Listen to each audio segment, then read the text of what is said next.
Boa noite, que Jesus nos auxilie. Agradecidos ao Pai por mais esta bendita oportunidade. Que a paz de Jesus nos envolva os corações. Pai nosso que estás no céu, santificado seja o teu nome. Venha a nós o teu reino. Seja feita a tua vontade, assim na terra como no céu. O pão nosso de cada dia dá-nos hoje. Perdoa, Senhor, as nossas dívidas, assim como perdoamos aos nossos devedores. Não nos deixes cair em tentação, livra-nos do mal. Que assim seja, Pai.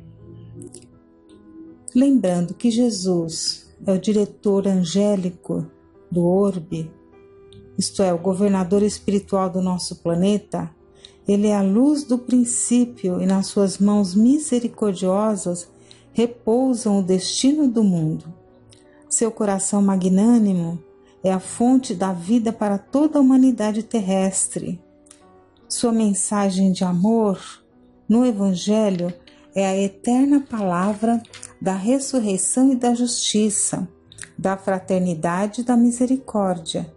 Ele é a luz de todas as vidas terrestres, inacessível ao tempo e à destruição. Jesus vela incessantemente pelo orbe e pelos seus destinos, isto é, cuida de cada um de nós. E essa missão, essa incumbência recebeu do próprio Deus, de nosso Pai Criador. Vamos ver agora do Evangelho segundo o Espiritismo por Allan Kardec, capítulo 3. Há muitas moradas na casa de meu Pai. É o item 19, uma página de Santo Agostinho, Progressão dos Mundos, Paris, 1862. O progresso é uma das leis da natureza. Todos os seres da criação, animados e inanimados, estão submetidos a ela pela bondade de Deus, que deseja que tudo se engrandeça e prospere. A própria destruição, que parece para os homens o fim das coisas, é apenas um meio de levá-las, pela transformação, a um estado mais perfeito, pois tudo morre para renascer e nada volta para o nada. Ao mesmo tempo que os seres vivos progridem moralmente, os mundos que eles habitam progridem materialmente.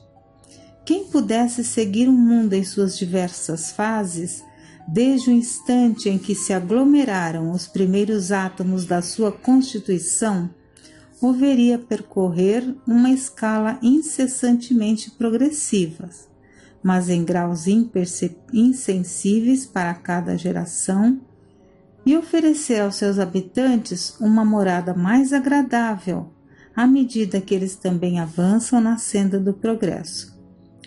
Assim marcham paralelamente o progresso do homem, o dos animais, seus auxiliares, o dos vegetais e o das formas de habitação, porque nada fica estacionário na natureza.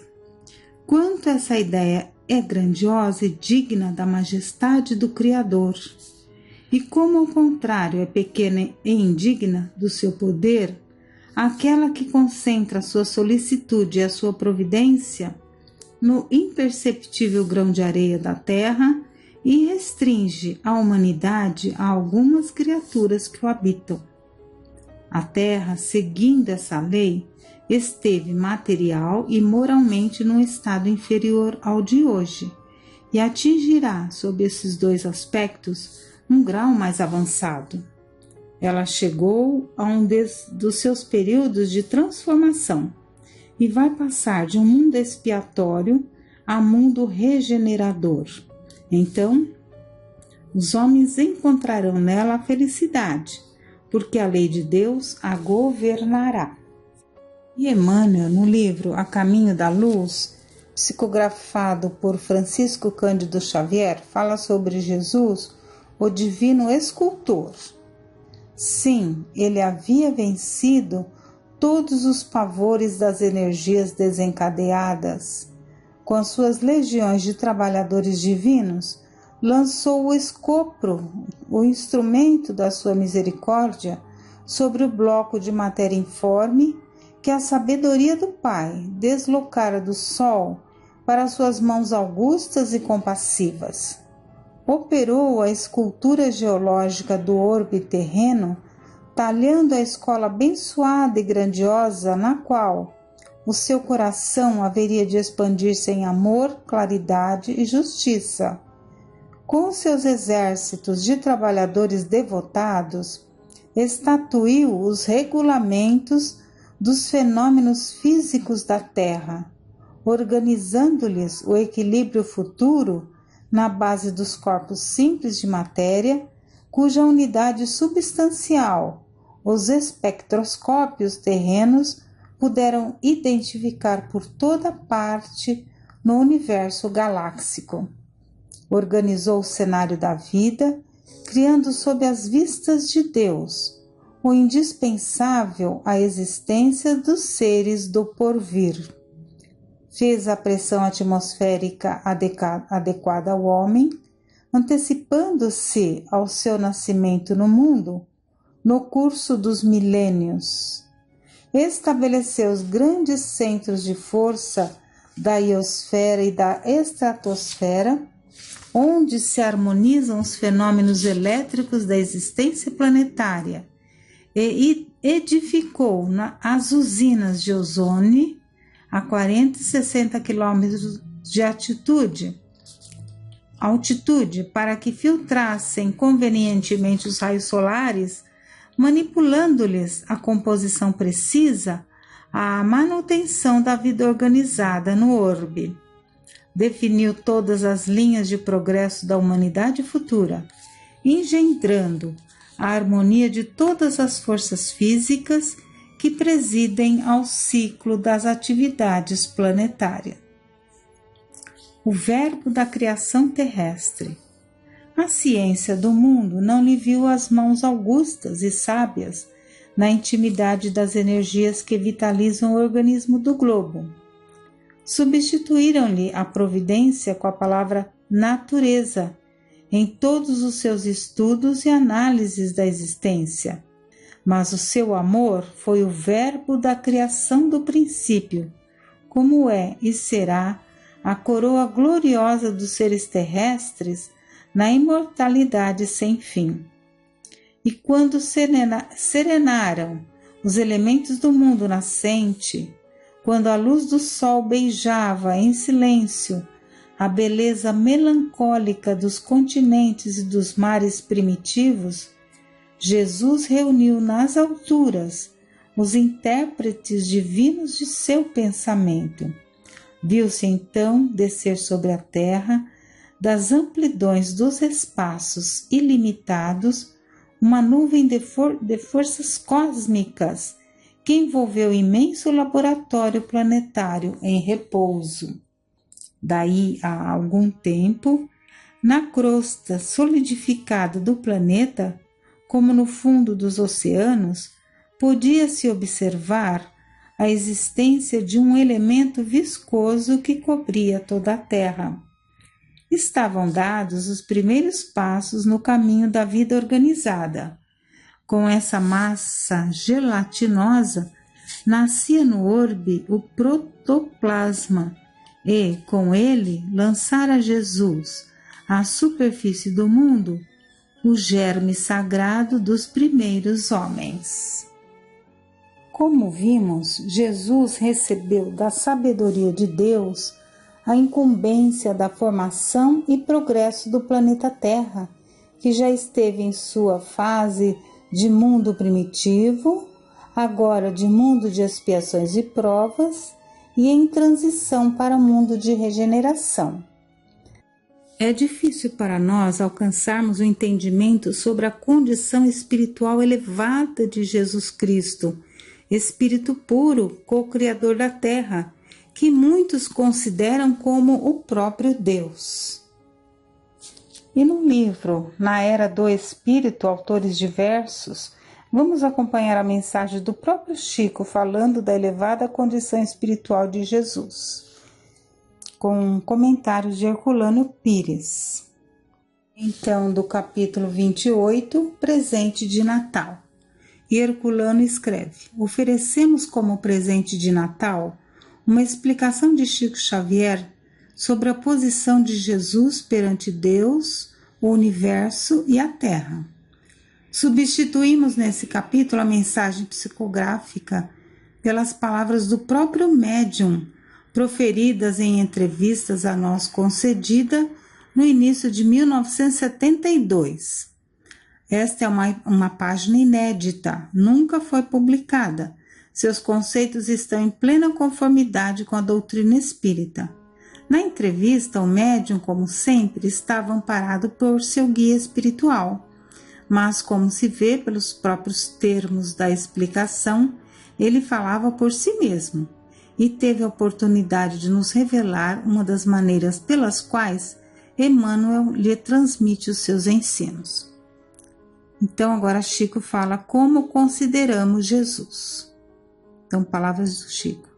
Do que posso pessoalmente compreender dos ensinamentos dos Espíritos amigos, consideramos Jesus Cristo como sendo espírito de evolução suprema, em confronto com a evolução dos chamados terrícolas, que somos nós outros. Não o Senhor do Sistema Solar, com todo o respeito que temos à personalidade sublime de Jesus, mas consideramo-lo como supremo orientador da evolução moral do planeta. E os espíritos, como Buda, como Zoroastro, como aqueles outros grandes instrutores da Índia e da Grécia, por exemplo, que eram considerados orientadores ou chefes de grandes movimentos mitológicos, serão ministros do Cristo, pois não temos ainda outra definição para classificá-los dentro dos nossos parcos conhecimentos a respeito da nossa história no lado espiritual da vida. Vemos que Jesus convidou 12 discípulos. Eram discípulos humanos tanto quanto nós, para que não fôssemos instruídos por anjos, pois senão nada entenderíamos da doutrina do Cristo. Teríamos de entender a doutrina com os discípulos também humanos, frágeis portadores de deficiências como as nossas, embora respeitemos nos 12 personalidades eminentemente elevadas em confronto com a nossa posição atual na Terra.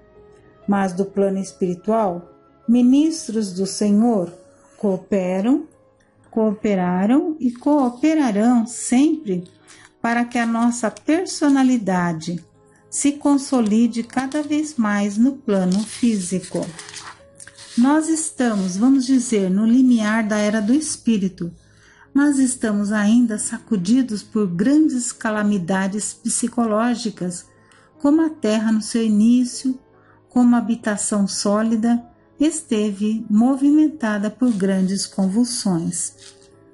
Psicologicamente, estamos sacudidos por esses movimentos que dificultam a nossa compreensão, mas os ministros do Senhor estão cooperando para que alcancemos a segurança, com a estabilidade precisa, para que o planeta seja realmente promovido a mundo de paz e felicidade para todos os seus habitantes. E ele coloca assim, não sei se expliquei bem. E ele continua, o Criador, a nosso ver, conforme ensinam espíritos amigos que nos visitam, é o Criador. Não podemos ainda ter outra definição de Deus mais alta do que aquela que Jesus Cristo, quando o chamou de Pai Nosso. Além disso, a nossa mente vagueia como se estivéssemos em águas demasiadamente profundas, sem recursos para tatear a terra sólida. Pai Nosso, Deus Criador do Universo.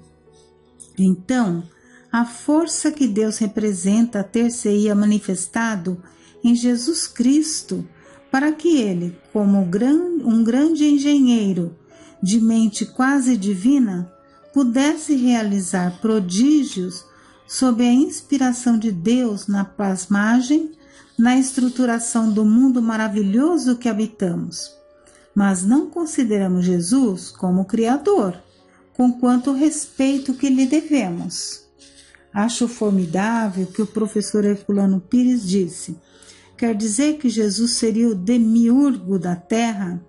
E o demiurgo do sistema solar será então um demiurgo da mais alta potência construtora.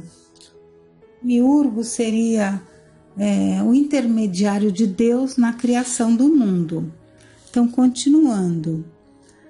A esse respeito, continua Chico, peço licença para dizer que certa feita, indagando de Emmanuel qual a posição de Jesus no sistema solar, ele me respondeu que ficasse a respeito de Deus, com a expressão do Pai Nosso dita por Jesus, e não perguntasse muito, porque não tinha mente capaz de entrar no domínio desses conhecimentos com a segurança precisa. Eu insisti, e ele então desdobrou um painel à minha vista num fenômeno mediúnico. Apareceu então a Terra na comunidade dos mundos do nosso sistema evolutivo em torno do Sol. O nosso Sol, depois, em outra face do painel, evoluindo para a constelação que, se não me engano, é chamado de Andrômeda. Depois, essa constelação, arrastando nosso sistema e outros, evoluía em direção a outra constelação, que já não tinha nome na minha cabeça. Essa outra constelação avançava para outra ainda muito maior dentro da nossa galáxia. Depois apareceu a nossa galáxia imensa, como se uma lente de alta potencialidade estivesse entre os meus olhos e o painel. E a nossa galáxia evoluía com outras galáxias em torno de uma nebulosa enorme e que Emmanuel me disse que passava a evoluir em torno de outras nebulosas. Então, a minha cabeça ficou cansada e eu pedi para voltar, como se tivesse saído de um foguete da Terra e me perdesse pelo espaço afora e sentisse uma vontade louca de voltar a ser gente e ficar outra vez no meu lugar. Porque tudo está dentro da ordem divina, cada mundo, cada sistema, cada galáxia, orientados por inteligências divinas, e Deus, para lá disso tudo, sem que possamos fazer-lhe uma definição. Senti uma vontade enorme de voltar para minha cama e tomar café quente. E irmão Saulo, pseudônimo de Herculano Pires, vai falar sobre o Filho de Deus. A explicação de Chico Xavier vale por uma definição da posição espírita ante o problema do Cristo. O chamado dogma de Cristo é uma criação da teologia cristã, mas não dos evangelhos, onde a posição de Jesus é bem clara, considerando-se ele mesmo como Filho de Deus e nosso irmão, pois também se chamava a si próprio de Filho do Homem. O Natal de Jesus, portanto, não é o Natal de Deus. A visão mediúnica do cosmos, descrita por Chico Xavier, dá-nos a ideia grandiosa do Criador através da sua obra. A posição espírita no assunto é considerada herética pelas religiões cristãs, que chegam mesmo a negar ao Espiritismo a sua natureza cristã. Com mais razão, com mais lógica, os espiritistas consideram herética a doutrina que faz de Jesus a encarnação de Deus. Mas nem por isso os espiritistas deixam de participar das comemorações do Natal, que consideram como o dia da fraternidade humana por excelência, traduzida em caridade efetiva na assistência aos necessitados. Assim, o princípio do amor supera as divergências teológicas, unindo todos os cristãos na adoração espiritual do Cristo e no cumprimento de sua lei única, a de amarmos a Deus sobre todas as coisas e ao próximo como a nós mesmos. O fundamento do universo é uma lei única, a lei do amor. Dela derivam todas as leis conhecidas e desconhecidas. Deus é amor, definiu João no seu Evangelho, e Jesus resumiu toda a lei e os profetas na lei áurea do amor. É o poder do amor que faz as galáxias girarem no infinito e as constelações atômicas girarem no finito. Que Deus nos abençoe.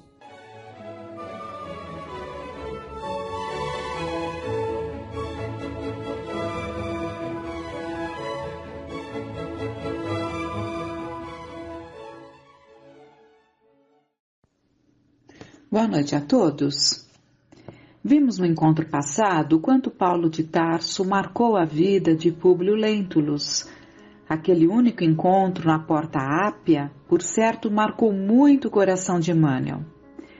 É o que nós vamos ver numa mensagem de Neio Lúcio, em 3 de agosto de 1949, pela psicografia de Chico Xavier. Vamos ver alguns trechos. Nesse sentido, é importante meditar nos pontos de contato entre a vida de Manuel da Nóbrega e a de Públio Lentulus. Pelo amor profundo devotado por ele à inesquecível figura de Paulo, poderá você concluir das razões que levaram o esforçado jesuíta a dar o nome do grande apóstolo à cidade que lhe mereceu especiais cuidados no lançamento, a ponto de esperar o aniversário da conversão do Dr. de Tarso em janeiro para iniciar os primórdios da grande metrópole brasileira, colocando-a sob a proteção do amigo da gentilidade. É que também Paulo, continua Neio Lúcio, é que também Paulo, na vida espiritual, jamais descansou. Quando o senador romano desencarnou extremamente desiludido em Pompeia, foi contemplado com os favores do sublime convertido. Paulo sempre se consagrou às grandes inteligências afastadas do Cristo, compreendendo-lhes as íntimas aflições e o menosprezo injusto de que se sentem objeto no mundo ante os religiosos de todos os matizes, quase sempre especializados em regras de intolerância. Amparado pelo apóstolo dos gentios, conseguiu Públio Lentulus transitar nas avenidas obscuras da carne em existências várias, até encontrar uma posição em que pudesse servir ao Divino Mestre com o valor e com o heroísmo daquela que lhe fora companheira no início da era cristã. Uma referência a Lívia, sua esposa, né? E assim temos, em Manuel da Nóbrega, o homem de raciocínio elevado. Então, essa encarnação como Manuel da Nóbrega foi um coroamento, uma coroação, em que ele se sentiu realmente servindo a Jesus. E é interessante que nós já vimos como Nestório e quem já leu o livro Ave Cristo, enfim, temos uma série de relatos de comportamentos, de vivências, de experiências de um espírito que está tão distante de nós e, no entanto, só como Manuel da Nóbrega é que ele realmente sentiu que ele havia conquistado uma condição verdadeiramente melhor, no sentido de acalmar aquele sentimento dos erros cometidos, né? Por ter seguido a César e não a Jesus, quando Jesus lhe alerta que ele estava diante de um minuto glorioso em sua vida, como vimos aí em outros encontros. Então, voltando aqui, e assim temos em Manuel da Nóbrega o homem de raciocínio elevado, entregue a si mesmo em plena selva, onde tudo se achava por fazer. No outro tempo, os livros prontos e as tribunas construídas, os direitos de família pré-estabelecidos e o dinheiro fácil, a sociedade constituída e o pedestal do poder para brilhar. Aqui, porém, eram a improvisação necessária e o deserto, as inibições do corpo deficiente que lhe apagavam a voz de tribuno. consta que ele era gago, né?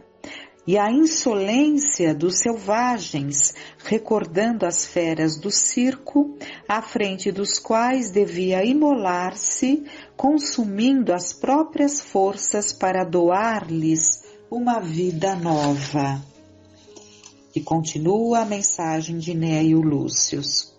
Surgiam ainda a devassidão e o crime, a ignorância e a audácia, os perigos e ameaças mil, que o hábil político, transformado em missionário, deveria vencer, exibindo não mais a toga do poder e as armas dos seus guardas pessoais, mas sim o sinal da cruz, sem mais ninguém que não fosse a sua pertinácia nos compromissos assumidos. Entretanto, superou os óbices de toda espécie, lutou, sofreu e venceu, não para estagnar-se, mas para prosseguir séculos adentro, reesculpindo com os poderes da ideia cristianizada um povo diferente e um novo mundo dentro do mundo. O próprio Emmanuel, em 12 de janeiro de 1949, revela sobre a personalidade de Nóbrega como uma das suas encarnações, num abrir de coração, numa comovente confissão de sua experiência no primeiro século da nossa história, a história nossa dos brasileiros.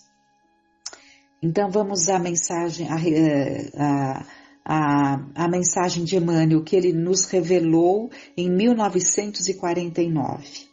O trabalho de cristianização do Brasil, irradiando sob novos aspectos, não é novidade para nós. Eu havia abandonado o corpo físico em dolorosos compromissos no século XV, na Península, onde nos devotávamos ao crê ou morre, quando compreendi a grandeza do país que nos acolhe agora. Tinha meu espírito entediado de mandar e querer sem o Cristo. As experiências do dinheiro e da autoridade me haviam deixado a alma em profunda exaustão.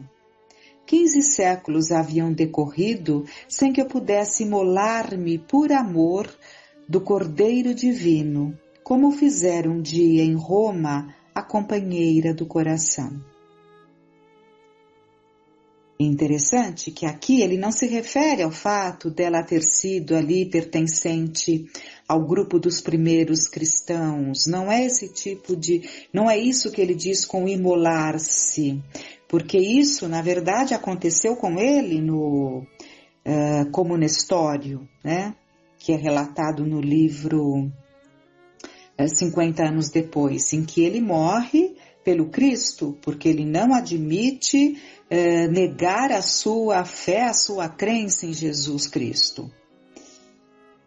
Mas é muito além, talvez até nem alcancemos exatamente o que ele quer dizer com esse imolar-se por amor do Cordeiro Divino.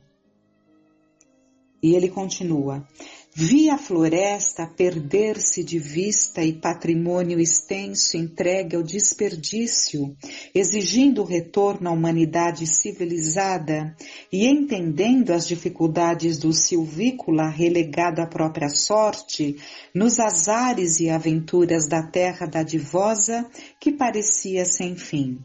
Aceitei a sotaina de novo, e por Padre Nóbrega conheci Sotaina de novo. E por Padre Nóbrega conheci de perto as angústias dos simples e as aflições dos degredados. Intentava o sacrifício pessoal para esquecer o fastígio mundano e o desencanto de mim mesmo. Todavia, quis o Senhor que desde então o serviço americano e muito particularmente o serviço ao Brasil não me saísse do coração. A tarefa evangelizadora continua. A permuta de nomes não importa. Cremos no reino divino e pugnamos pela ordem cristã. desde que reconheçamos a governância e a tutela do Cristo. O nome de quem ensina ou de quem faz não altera o programa. Vale, acima de tudo, a execução. E assim termina ele essa revelação de que veio como Padre Manuel da Nóbrega. Como se infere da leitura, Emmanuel, após a encarnação como clérigo, em que se envolvera com a Inquisição, é levado a contemplar a floresta e a perder-se de vista e sentir as dificuldades do silvícola. Então ele plainou em espírito a nossa região, antes de reencarnar, na preparação para a encarnação, para a escolha desta prova. Então, ele observou, ele contemplou a floresta perder-se de vista e sentir as dificuldades do silvícola do nosso imenso Brasil, para aceitar novo mergulho na carne, quando receberia o nome de Manuel da Nóbrega. Naquele período do Brasil colônia, já com a sotaina de jesuíta, enfrentou todas as dificuldades para auxiliar na implantação do Evangelho no coração dos homens que por ali viviam, legando grande folha de serviço ao movimento de colonização das terras de Santa Cruz. E seriam tantas coisas para falar desse não reconhecido, desse esquecido Manuel da Nóbrega, pelo nosso desconhecimento, pela nossa ingratidão. Ele passou desapercebido nessa sua tarefa digna, abençoada e libertadora para esse espírito, como ele nos conta, né? Então, ele vem lá de Portugal, ele era entre Douro e Minho, né? Nos tempos de Dom Manuel, evidentemente, o Venturoso, e ele estuda lá em Coimbra, faz filosofia em Coimbra, nas universidades de Salamanca e de Coimbra, né? Enfim, uma série de detalhes aí, mas vale recordar a importante presença de Paulo de Tarso na caminhada de Manuel da Nóbrega, auxiliando na árdua tarefa de vencer as inibições físicas, como a doença nos pulmões, a dificuldade em discursar por ser gago e a força mediúnica necessária para o desiderato de formar corações e mentes voltadas para o bem. Como afirmara o Espírito Emmanuel para alguns amigos em reunião particular na cidade de Pedro Leopoldo, o apóstolo Paulo houvera se comprometido no mundo espiritual a auxiliar as grandes inteligências afastadas do Cristo, como nós já vimos na mensagem de Neio Lúcius. Por esta razão, o convertido de Damasco assumiu o compromisso de acompanhar a colonização do Brasil, inspirando o Padre Manuel da Nóbrega a fundar a maior cidade da América do Sul, dando a ela, como sinal de reconhecimento e devoção, o nome de São Paulo, o amigo da gentilidade.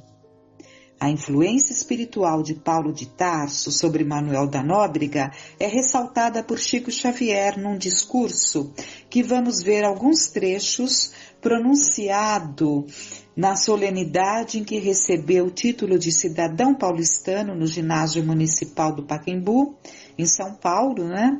Em 30 de agosto de 72. Então vamos ver um pequeno trecho dessa comunicação que foi dada ali nesse evento.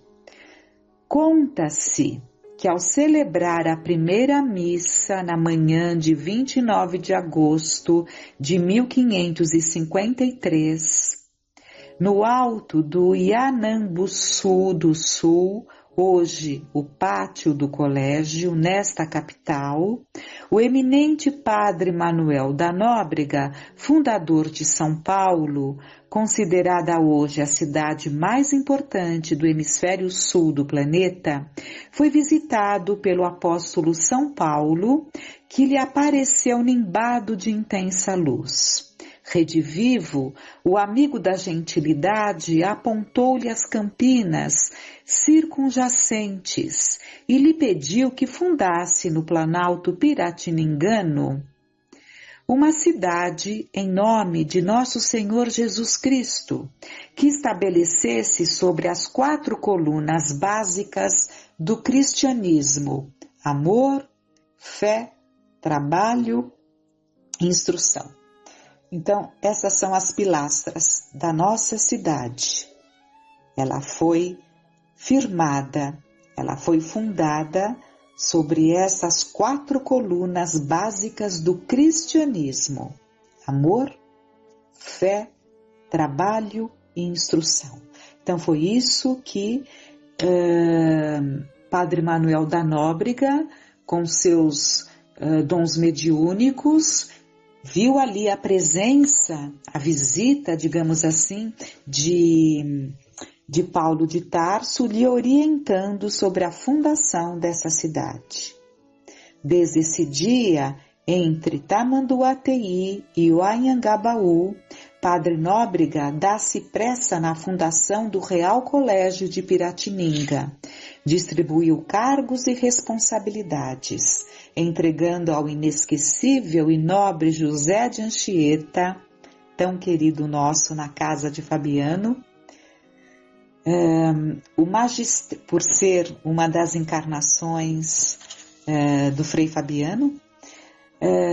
Então, voltando aqui, distribuiu cargos e responsabilidades, entregando ao inesquecível e nobre José de Anchieta o magistério no setor das humanidades.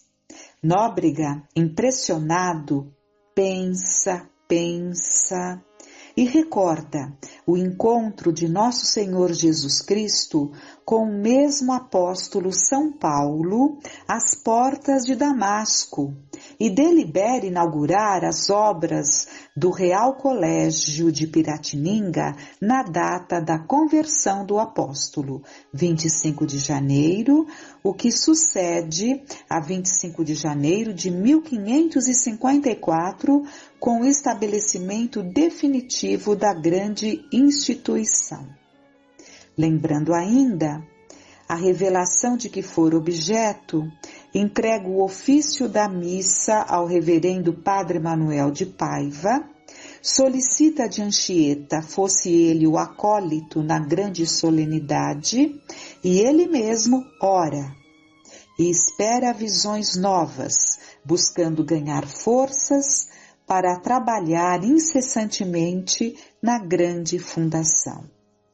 E nesses dias que nossos pensamentos se voltam mais intensamente a Jesus e àqueles que comungam com os seus ideais, vemos Emmanuel não só como benfeitor que nos trouxe uma riqueza de ensinos pelas mãos incansáveis do Chico, mas também a ele, na sua esclarecida visão dos mais conturbadores ou silenciosos problemas humanos, é devido a ele o atendimento a multidões de necessitados e a infindáveis fileiras de sofredores, beneficiados pela aproximação de laços afetuosos do outro lado da vida, através de mensagens confortadoras e inconfundíveis de corações amigos, ou por socorros espirituais de várias espécies.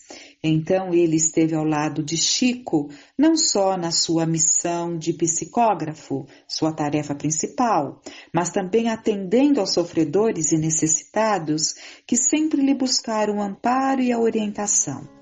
Sempre presente nas terapias desobsessivas, e foram tantas, em que Chico afirmava que era Emmanuel que lhe dava tamanha força.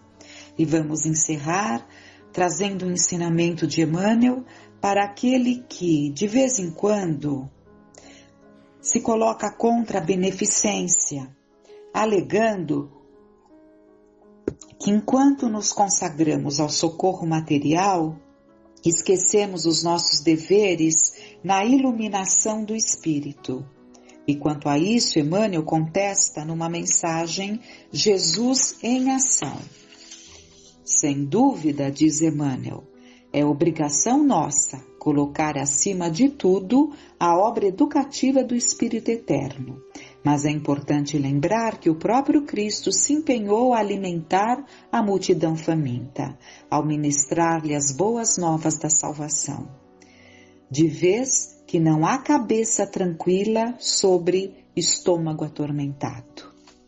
E com essas riquezas de ensinamentos, com esse grande exemplo, neste caminho abençoado que ele trilhou na busca dessa comunhão com o Cristo, agradeçamos a Deus, nos inspiremos, nos reconfortemos e peçamos a Deus que tenhamos a força, a coragem, a perseverança, a fé e que jamais nos falte a esperança em nossos corações. Com muita confiança, com muita gratidão, tenhamos uma noite de